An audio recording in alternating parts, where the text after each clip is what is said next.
Assalamualaikum warahmatullahi wabarakatuh. Waalaikumsalam warahmatullahi wabarakatuh. Alhamdulillahil fattahil alim alladzi khalaqal insana fi ahsani taqwim wa arsala rasulahu sayyidina Muhammadan rahmatan lil alamin. Asyhadu an la ilaha illallah al-wahidul hakim wa asyhadu anna sayyidina Muhammadan abduhu wa rasuluhu ar-raufur rahim. Amma ba'd. Qala Allah ta'ala fi kitabihil karim, a'udzu billahi minasy syaithanir rajim. Bismillahirrahmanirrahim.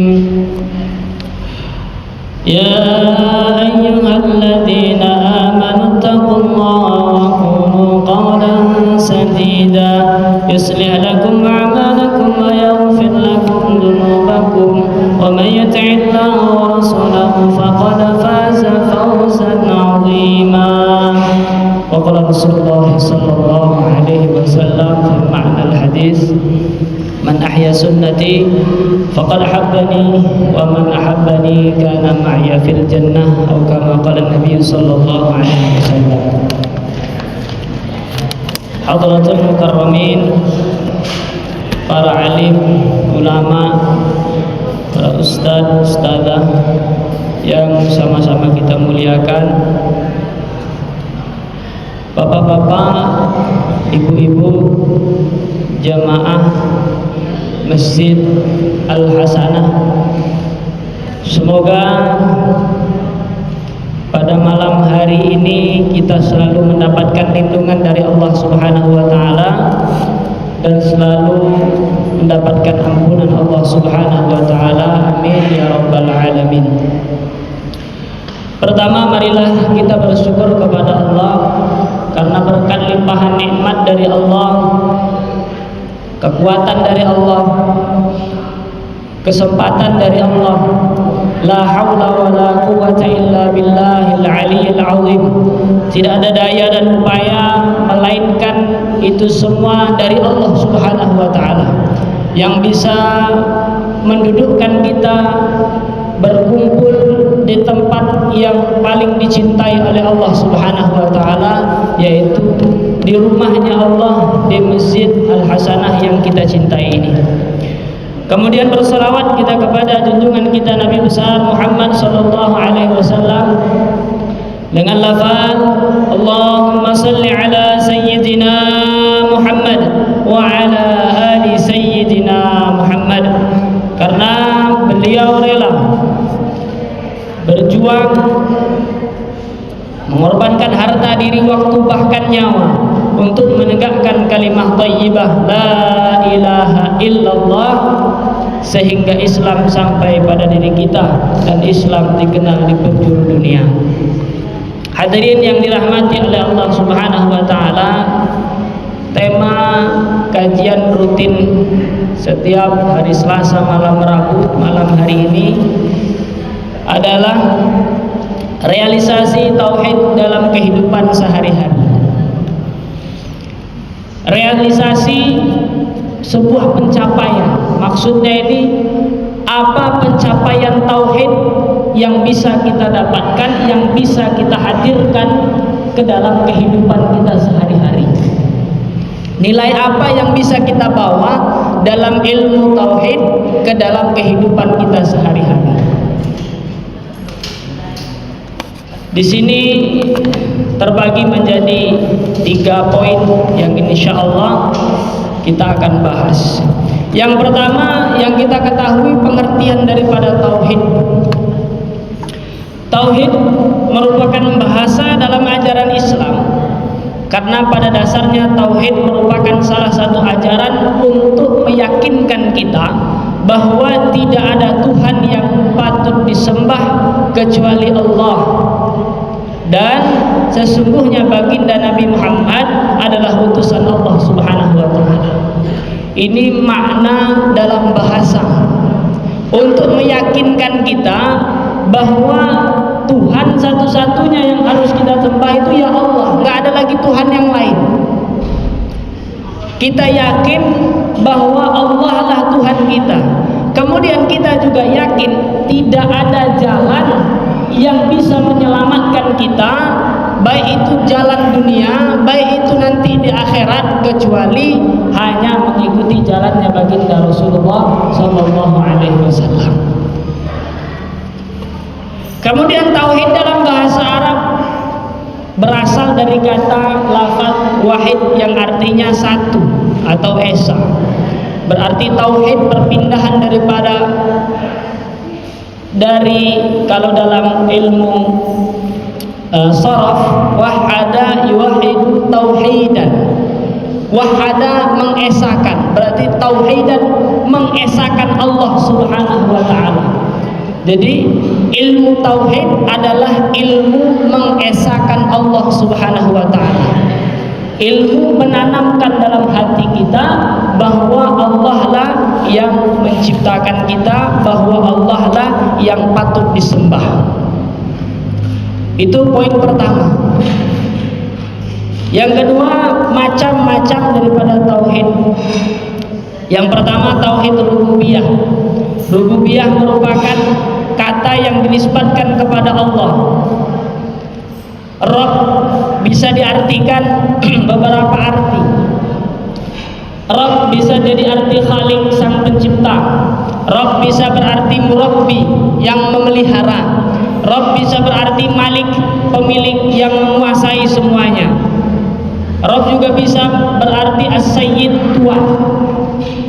Maka tauhid rububiyah ini adalah kita percaya bahwa Allah yang menciptakan, kemudian setelah Allah ciptakan, Allah pelihara dan Allah jaga. Kita percaya langit ini adalah ciptaan Allah. Allah menciptakan segala macam yang ada di dunia. 7 lapis langit, 7 lapis bumi. Begitu juga makhluk-makhluk yang ada di dalamnya. Mulai daripada makhluk yang besar, saking besarnya tidak kelihatan, sampai makhluk yang kecil, saking kecilnya pun tidak kelihatan. Ini ciptaan Allah. Yang besar, yang nampak yang besar, langit, bumi, anggapan kita besar, nampak dan tidak tahu kita mana ujungnya.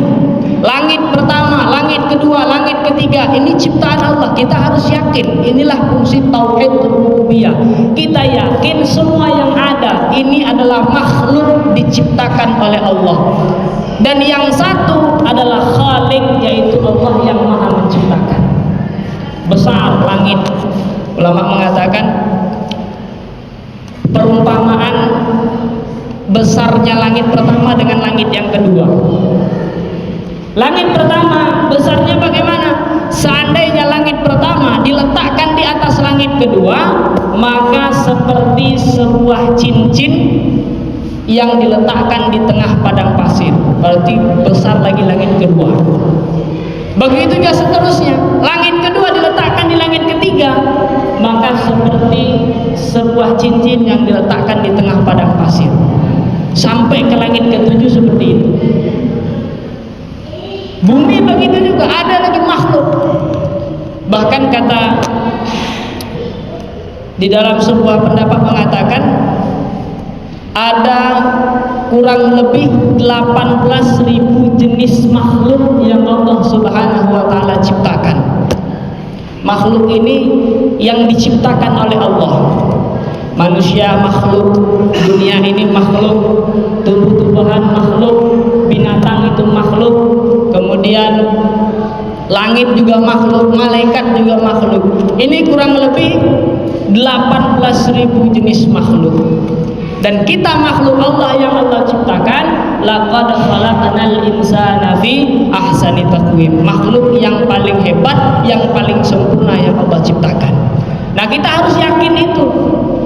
yakin dalam hati kita sesuai dengan firman Allah, wallahu akhrajakum min butuni ummahatikum la ta'lamuna syai'a wa ja'ala lakumus sam'a wal absara wal afidah la'allakum tashkurun. Kata Allah dalam Al-Quran, Allah yang jelaskan, Allah yang menciptakan, Allah yang mengeluarkan kalian dari perut ibu kalian. La ta'lamuna syai'an, yang ciptakan kita ini Allah. Kita ini tidak tahu apa-apa. Wa ja'ala lakumus sam'a wal absara wal afidah. Kemudian Allah jadikan mata, Allah jadikan telinga, Allah jadikan hati. Supaya apa? Tujuannya untuk merenungi ciptaan-ciptaan Allah. Kenapa Allah katakan inna fi khalqis samawati wal ardi la ayatin li ulil albab. Sesungguhnya dalam penciptaan Allah, semua yang Allah ciptakan, langit, bumi, semua yang Allah ciptakan di dunia ini, planet-planet, semuanya kata Allah la ayatin, ada tanda-tanda kebesaran Allah. Untuk siapa? Liulil albab, bagi orang yang mau mengambil pelajaran. Di dalam tafsirnya, bagi orang yang mau memikirkan ciptaan Allah Subhanahu wa ta'ala. Sekarang kita ini tidak meyakini Malik, Khaliknya Allah itu, kurang meyakini. Allah yang maha menciptakan kurang yakin. Kenapa? Karena kita masih lebih takjub dengan ciptaan manusia. Ya, kita lihat pesawat. Ketika kita lihat pesawat luar biasa hebat, bisa terbang, gitu kan? Kita takjub dengan pesawat. Tetapi kita lupa sang Khalik yang luar biasa menciptakan langit 7 lapis tanpa tiang. Bukan hanya terbang. Kalau pesawat terbang tidak bisa lama-lama, harus turun dulu, habis minyak kacau, ya kan? Tidak ada SPBU-nya pesawat di atas, tidak ada. Kalau pesawat harus turun, isi minyaknya harus turun. Kita takjub dengan ciptaan manusia, tapi kita lupa dengan Zat yang maha menciptakan. Dan di balik ciptaan Allah itu banyak sekali pelajaran-pelajaran yang bisa kita ambil. Kita lihat pesawat juga dibilang kendaraan tercepat, resiko kecelakaannya lebih rendah daripada yang lain, gitu kan? Sebenarnya Allah sudah jauh lebih dahulu menciptakan sebuah ciptaan yang luar biasa. Ini tauhid kita sudah rusak ketika kita lebih membanggakan, lebih takjub, lebih heran dengan ciptaan yang diciptakan selain Allah Subhanahu wa ta'ala. Bahkan sebenarnya mereka itu bisa membuat, bisa menciptakan sesuatu itu atas kehendak Allah. Kekuatan juga kekuatan hasilnya dari Allah. Kadang-kadang kita nggak tahu, kagum dengan orang buat ini, buat itu, indah sekali. Tidak kita kembalikan kepada Allah Subhanahu wa ta'ala. Lihat orang punya rumah megah, lihatnya wah hebat, hebat. Nggak dikembalikan. Seharusnya kalau tauhid rububiyah kita benar, tauhid ketuhanan kita benar, tauhid kita benar, kita kembalikan kepada Allah dengan ucapan apa? Alhamdulillah, masya Allah, luar biasa ini buatan Allah. Walaupun dalam segi penglihatan manusia yang buat, tapi kekuatan yang dia pakai itu merupakan kekuatan dari Allah Subhanahu wa ta'ala. Seperti dalam firman Allah, "Huwallazi khalaqa lakum ma fil ardi jami'an", dalam surah Al-Baqarah ayat 29. Dialah Allah yang menciptakan apa-apa yang ada di bumi semuanya. Jadi semua yang ada di bumi ini sebenarnya hakikatnya Allah yang ciptakan. Kita harus yakin. Walaupun ada motor yang buat orang Cina, yang buat orang Jepang, tapi mereka semua bisa seperti itu atas kehendak Allah Subhanahu wa ta'ala. Dan itu bukan sesuatu perkara yang harus dibanggakan. Mari dalam tafsir juga jelaskan, ada seorang kiai mengatakan, seorang kiai punya muridnya mengatakan, "Wahai kiai, alangkah besarnya, alangkah besar banyak pahalanya Edison yang menemukan lampu listrik ini kalau dia ini masuk Islam, kalau dia hidup sekarang ini masuk Islam. Kita lihat pondok-pondok pesantren pakai listrik, pakai lampu, masjid-masjid pakai lampu, lebih enak ngaji, lebih enak pakai lampu. Apa jawaban kiainya? Luar biasa. Jangan katakan seperti itu, salah. Yang benar adalah kalau seandainya ini ilmu listrik ini hebat, jangankan Edison, itu Nabi Muhammad, Nabi Adam, itu sudah Allah ajarkan dulu tentang ilmu listrik. Ini menyatakan bahwa apa? Diberikan kepada ahli dunia, menyatakan bahwa ini adalah perkara yang hina. Maka kita harus perbaiki. Ternyata yang mulia itu bukan ilmu listrik, yang mulia itu yang dibawa oleh Rasulullah SAW, yang diciptakan oleh Allah, yang mendekatkan diri kita kepada Allah Subhanahu wa Ta'ala. Banyak firman-firman Allah yang menyatakan tentang tauhid rububiyah, tauhid pencipta. Kemudian setelah diciptakan Allah pelihara. Kita harus yakin ini Allah pelihara. Kalau kita belajar dulu di sekolah, ada 9 planet. Apa namanya itu, matahari mengelilingi bumi, bumi mengelilingi matahari, kemudian ada bintang-bintang, planet itu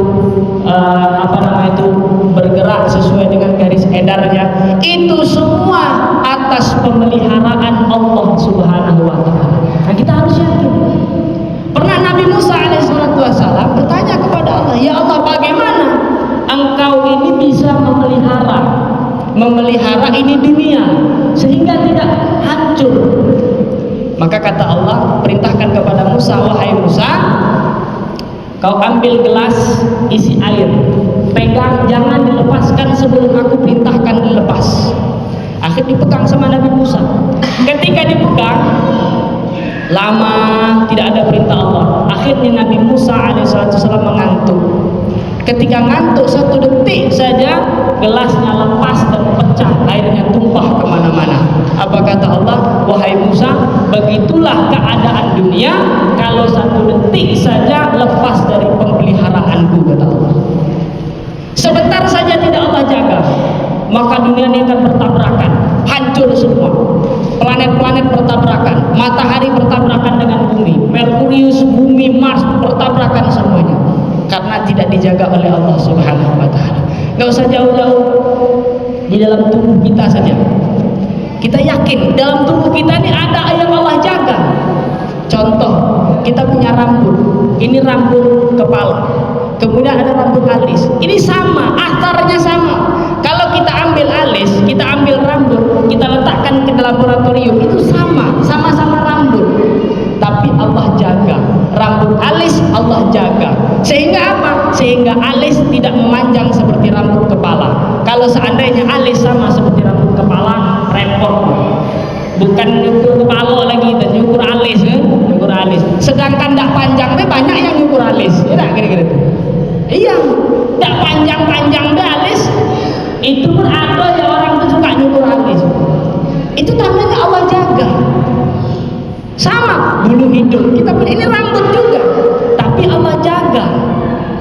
Sehingga apa? Tubuhnya stabil. Ini pemeliharaan Allah. Ini yang harus kita yakini. Inilah namanya tauhid rububiyahnya Allah Subhanahu wa Ta'ala. Gigi sama dengan kuku, Pak. Boleh dicek, bawa ke laboratorium, alatnya sama, kerasnya sama, bahannya sama. Tapi kuku memanjang, tapi gigi tidak memanjang. Kalau gigi ikut memanjang, bukan potong kuku lagi, potong gigi. Kita ke dokter bukan periksa sakit gigi dah, mau potong gigi, mau potong gigi. Itu Allah jaga. Tinggi badan kita begitu juga. Tinggi badan kita Allah jaga. Enggak tinggi terus, enggak ada batasnya. Coba kalau tinggi terus nambah terus, tiap tahun kita ganti konsen pintu, Pak. Ganti konsen pintu. Karena bentar-bentar kejedul, bahkan rumah itu bakal ditinggikan lagi, gitu kan? Ini hakikat daripada Allah jaga daripada apa yang ada di tubuh kita. Lubang hidung, lubang telinga terbuka, Tapi ketika kita tidur, adakah binatang yang masuk ke dalam lubang itu? Semut misalnya, ya.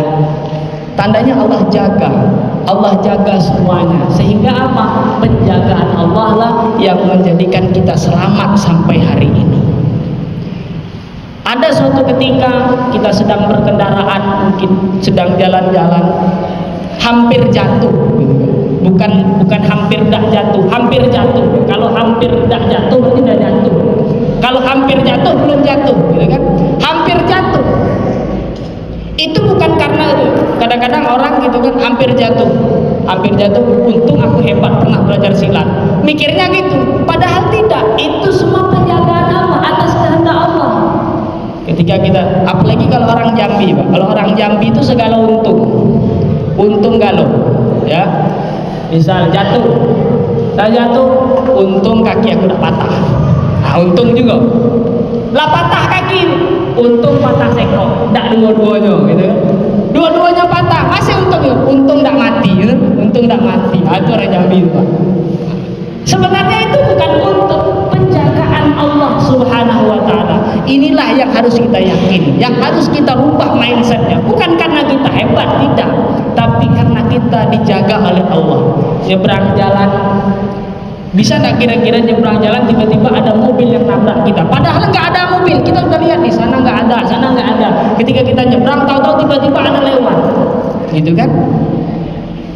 Ketika kita nyebrang kok nggak ada mobil, nggak ditunggu, gitu. Pesawat kok tiba-tiba nggak jatuh pas di kita, berarti kita dalam penjagaan Allah Subhanahu wa Ta'ala.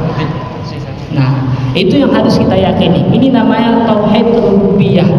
Kita yakin bahwa Allah ciptakan kita, kita yakin bahwa Allah yang memelihara kita, memelihara segala apa yang diciptakan oleh Allah Subhanahu wa Ta'ala. Kemudian yang kedua adalah tauhid uluhiyah. Uluhiyah ini asal kata dari ilah. Ilah ini adalah sesembahan. Maksudnya apa? Ini meyakini bahwa tidak ada yang berhak disembah kecuali Allah, sesuai dengan perintah dalam ayat Allah, dalam firman Allah dalam surah Al-Baqarah ayat 255, Allahu la ilaha illa huwal hayyul qayyum. Allah menyatakan di sini, Allah tidak ada Tuhan yang berhak disembah kecuali Dia. Dia itu siapa? Ya Allah Subhanahu wa Ta'ala. Ada satu perkara yang bisa meyakinkan kita bahwa memang Allah inilah satu-satunya Tuhan, satu-satunya Tuhan yang berhak disembah, nggak ada Tuhan yang lain lagi. Jadi dulu asbabun nuzul turunnya surah Al-Ikhlas dalam Al-Quran, surah ke-112, Al-Ikhlas qul huwallahu ahad. Nabi mengatakan Tuhan, Tuhan, Tuhan, gitu kan? Jadi orang kafir ini menantang Nabi Muhammad SAW. Wahai Muhammad, kau mengatakan Tuhan, Tuhan, siapa Tuhan? Mana coba tunjukkan Tuhanmu, gitu. Kalau kami jelas, ini ada Lata, ada Uzza, ada Manat, ada 360 berhala yang diberi nama dan punya tugasnya masing-masing. Itu Tuhannya orang kafir Quraisy. Tuhan yang menurunkan hujan beda, Tuhan yang menumbuhkan tumbuh-tumbuhan beda, Tuhan yang memberikan buah pada tumbuhan itu beda. Itu Tuhannya mereka. Kami Tuhan banyak, jelas 360. Siapa nama Tuhanmu? Maka turunlah surah Al-Ikhlas yang bunyinya Qul huwallahu ahad. Di sini Allah menyatakan namanya. Qul, katakanlah wahai Muhammad, huwa, yang dimaksud Tuhan di situ Allah. Perhatikan lafalnya indah. Allah. Ketika kita hilangkan satu persatu, itu tetap menunjukkan kepada zatnya Allah Subhanahu wa Ta'ala. Lafaz Allah, alif, lam, ada ha. Kita hilangkan alifnya, tinggal lam sama ha. Di dalam ayatnya, lillahi ma fis samawati wa ma fil ard. Milik Allah lah segala yang ada di dunia dan yang ada di langit. Allah juga. Kita hilangkan lamnya satu lagi, tinggal lahu. Ayatnya ada juga, lahul mulkus samawati wal ard. Allah lah yang memiliki kerajaan langit dan bumi. Masih Allah. masih Allah. Kita hilangkan lamnya lagi, tinggal hu. Hu ini asli daripada huwa. Kalau kita berhenti Allahu la ilaha illa hu. Kalau mau nyambung baru Allahu la ilaha illa huwal hayyul qayyum. Kalau berhenti hu kembali kepada siapa? Tetap kepada zatnya Allah Subhanahu wa taala. Bahkan hu-nya dihilangkan, sesuatu yang tidak nampak dikatakan al-ghaibi dalam bahasa Arab, tidak nampak. Siapa al-ghaib? Alladzina yu'minuna bil ghaib. Orang yang beriman kepada zat yang gaib. Siapa zat yang gaib? Yaitu Allah Subhanahu wa taala. Sekarang kita kumpulkan nama-nama Tuhan yang ada pada saat ini. Bisa enggak namanya tuh sehebat nama Allah Subhanahu wa taala? Contoh kecil Fir'aun. Fir'aun pernah ngaku sebagai Tuhan. Faqala ana rabbukumul a'la. Fir'aun mengatakan aku ini Tuhan yang maha tinggi. Bahkan dia mengatakan kepada menterinya, itu siapa? Haman. Wahai Haman, tolong bangunkan aku sebuah menara yang tinggi sampai ke langit. Aku mau bertemu, mau teropong Tuhannya Musa. Menentang Allah Subhanahu wa taala. Coba kita ulang, kita tulis Fir'aun, fa, ro, ain, waw sama nun. Kita hilangkan fa-nya jadi ro'un. Kita hilangkan ro-nya jadi aun. Apa artinya aun? Enggak merujuk kepada Fir'aun. Kita hilangkan ainnya menjadi umun, gitu kan, jelas kan? Kita hilangkan nunnya, ya ada nun, enggak ada fungsi apa-apa, nunnya mati. Beda dengan nama Allah Subhanahu wa taala. Inilah yang menyatakan bahwa memang benar tidak ada Tuhan yang berhak disembah selain Allah Subhanahu wa taala. Ayatnya jelas, Allahu la ilaha illa huwal hayyul qayyum. Allah lah, tidak ada Tuhan selain Allah yang maha hidup dan maha kekal. Ini tauhid uluhiyah yang harus kita yakini dalam hati kita. Tidak ada yang berhak kita sembah. Saat ini kita ini dilarang tunduk, dilarang menyembah siapapun kecuali hanya kepada Allah Subhanahu wa taala. Kemudian yang ketiga tauhid asma wal sifat. Di sini tauhid ini adalah pengakuan, kesaksian daripada ayat-ayat Al-Quran yang menjelaskan tentang sifat-sifat Allah Subhanahu wa taala. Kesaksian daripada hadis-hadis Nabi tentang sifat-sifat Allah Subhanahu wa taala dan yang dirangkum oleh ulama. Banyak. Kalau kita kumpulkan dalam Al-Quran itu banyak sifat-sifat Allah Subhanahu wa taala. Tapi yang wajib kita ketahui ada 50 akidah. Dari sifat Allah hanya 20 sifat wajib bagi Allah Subhanahu wa taala. Ada wujud, ada qidam, ada baqa, mukhalafatul lil hawadis, begitu seterusnya sampai akhir sifat 20. Ini sifat. Ada namanya asma. Asma nama Allah. Asmaul husna. Ada nama Allah Subhanahu wa taala ada 99. Nama yang indah, nama yang cantik. Artinya asmaul husna. Kata Nabi SAW, lillahi, Allah itu memiliki 99 nama. Barang siapa yang menghafal 99 nama Allah, maka wajib baginya masuk ke dalam surganya Allah Subhanahu wa taala. Kita hafal. Kita harus hafal. Nas'aluka ya man huwa Allahul ladzi la ilaha illa huwar rahmanur rahim al-malikul quddusus salamul mu'minul muhaiminul azizul jabbar al-mutakabbirul khaliqul bari'ul musawwirul ghaffarul qahharul wahhabur razzaqul fattahul alim al-qabidul basitul khafidul rafi'ul mu'idul mudhillus sami'ul basirul hakamul adl al-latiful khabir al-alimul azim al-alimul al-halimul lupa saya dulu al-alimul azim al-aliyul Wallah, sampai akhir seperti itu ya. Nah, dihafal. Insyaallah kita ulang sama-sama nanti. Niat menghafal. Yang hafal Asmaul Husna, kata Nabi apa? Wajib baginya masuk ke dalam surga Allah Subhanahu wa taala. Harus hafal. Harus hafal. Sifat 20 yang kita ini sifat itu asma. Sifat ini yang kita pelajari. Sifat 20 kalau bahasa kita ya. Sifat 20 ada wujud Allah itu ada ya. Adanya Allah tidak memerlukan tanda. Kalaupun ada tanda wujudnya ini dunia, berarti tanda ada yang menciptakan, yaitu yang menciptakan siapa? Ya Allah. Ya, Allah itu qidam, terdahulu. Sebelum kata-kata ada, Allah itu sudah ada lebih dahulu. Jangan kata-kata sebelum kata ada juga Allah sudah ada terlebih dahulu. Bahwa Allah Maha Kekal. Kekalnya Allah ketika semua bumi hancur, dikiamatkan oleh Allah Subhanahu wa taala. Allah lah yang Maha Kekal. Tidak Allahu hayyul la yamut. Allah Subhanahu wa taala Maha hidup dan tidak pernah mati. Jadi ini sifat harus kita yakini. Di zaman sahabat dulu, ketika para sahabat bersedih dengan meninggalnya Rasulullah Sallallahu Alaihi Wasallam,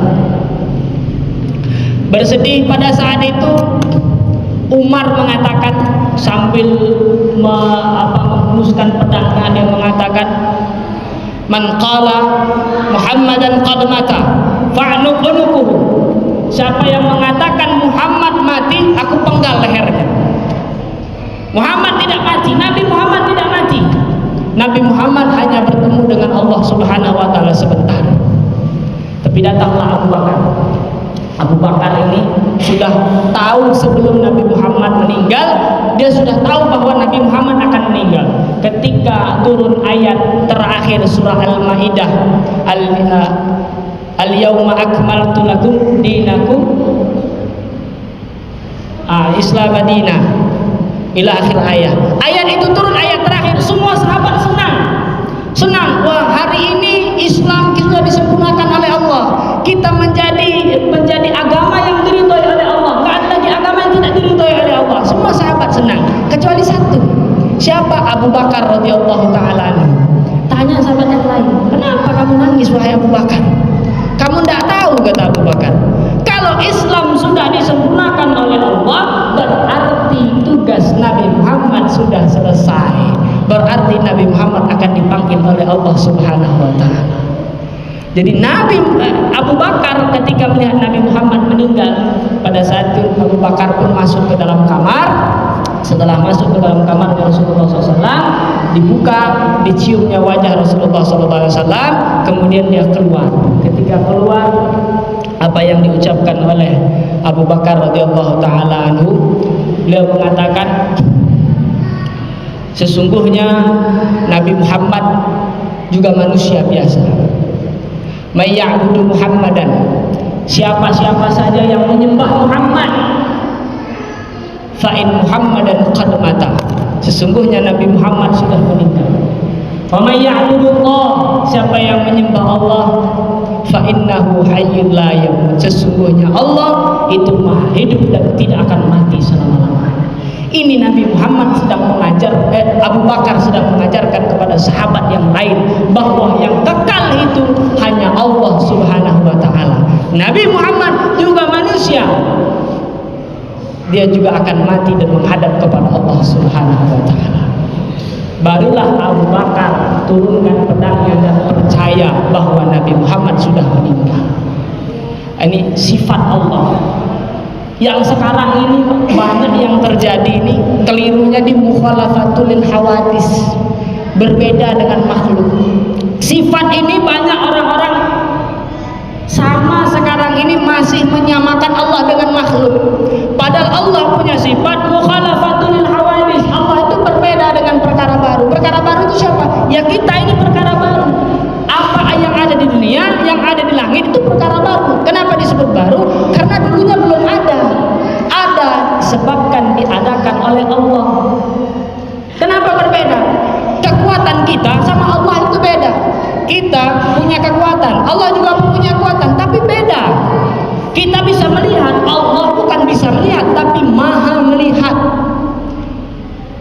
Kita kalau ngangkat meja yang kecil itu, Pak, ringan. Kalau ngangkat yang ini, kita punya kekuatan power lagi, harus tambah kekuatan, ya kan? Ngangkat itu biasa aja. Ngangkat ini harus tambah kekuatan, harus tambah.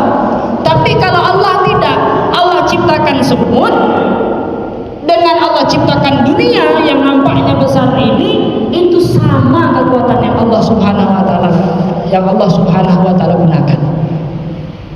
Semut kun jadi, ya jadi. Tidak berarti ciptakan yakun gitu kan jadi dunia, enggak gitu. Sama saja, kun juga jadi dunia, maka jadilah dunia ini.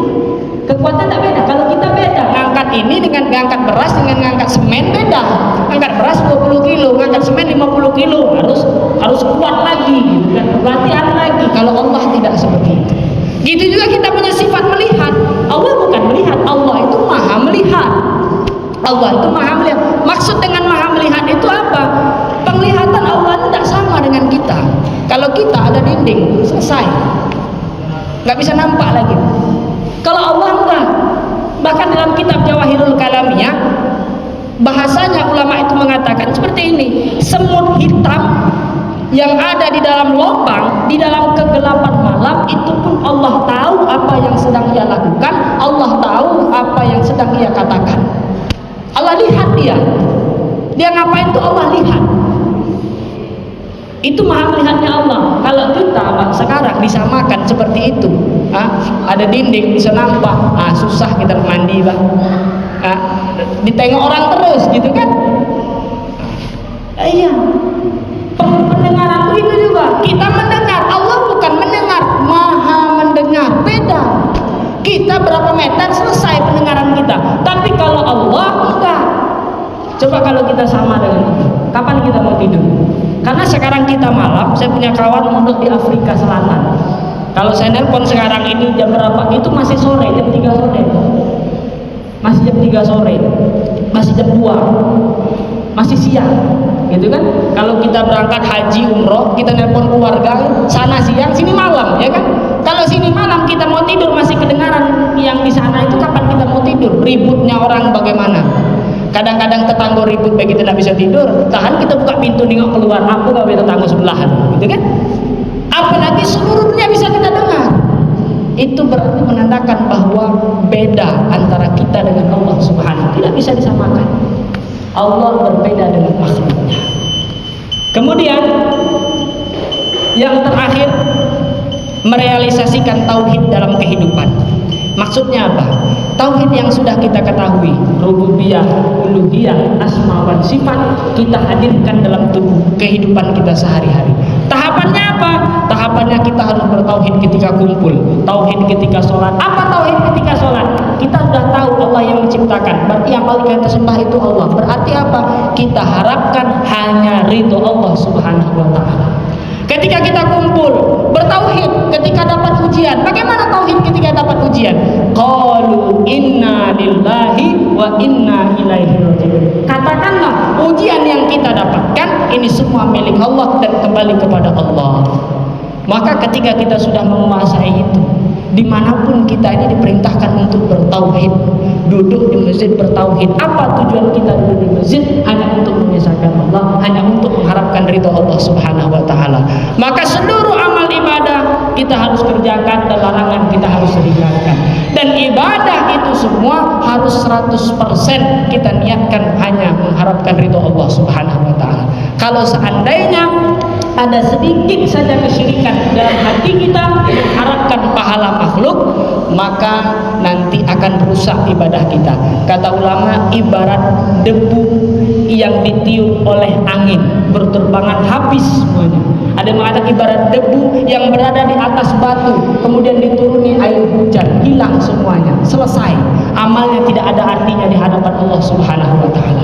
Itulah makna tauhid yang kita realisasikan ke dalam kehidupan kita sehari-hari. Yakin Allah zat yang ciptakan, melihara, kemudian kita sembah Allah. Kita sembah itu hanya berdoa kepada Allah Subhanahu wa ta'ala, minta ridhonya Allah. Doa minta pertolongan itu juga bertauhid. Jangan tidak mendatangi dukun, tidak mempercayai ramalan-ramalan, itu juga bertauhid. tauhid di dalam kehidupan sehari-hari. Nah, alhamdulillah inilah pengajian singkat kita tentang merealisasikan tauhid ke dalam kehidupan sehari-hari. Semoga apa yang kita kaji pada malam hari ini Allah Subhanahu wa taala berikan kefahaman kepada kita dan Allah Subhanahu wa taala berikan kekuatan kepada kita untuk bisa mengamalkannya, dan kita niatkan ilmu yang kita dapatkan kita sebarluaskan, kita sampaikan kepada tetangga-tetangga dan saudara-saudara kita. Kita niat semuanya insyaallah. Subhanallah wa bihamdihi, subhanakallahumma wa bihamdika, asyhadu an la ilaha illa anta, astaghfiruka wa atubu ilaik. Wassalamualaikum warahmatullahi wabarakatuh.